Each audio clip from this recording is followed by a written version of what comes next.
Welcome back to our channel. So today in this video we are going to discuss about how to reduce dispute risk with radar rules in Stripe. So without wasting much of our time, let's get straight into the video. So you can simply reduce dispute risk with Stripe radar rules by automatically blocking suspicious transactions and automatically resolving certain disputes before they are filed. So once you're in your Stripe, you can simply do these kind of stuff. Example rules include blocking transactions from specific IP addresses or countries, requiring 3D secure authentication for high-risk payments, and automatically resolving disputes for small amount or clear fraud scenario.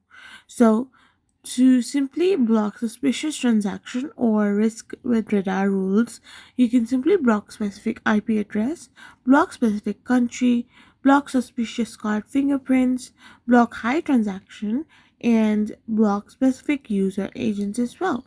So to simply secure with 3D Secure, you need to require 3D Secure for high risk payments and use it to shift liability. You can also trigger 3D Secure for compliance. So this is how you can simply do it. I hope you found this video helpful. So don't forget to hit that subscribe button and to give us a thumbs up. We will be back again with more informative videos. Thank you for watching.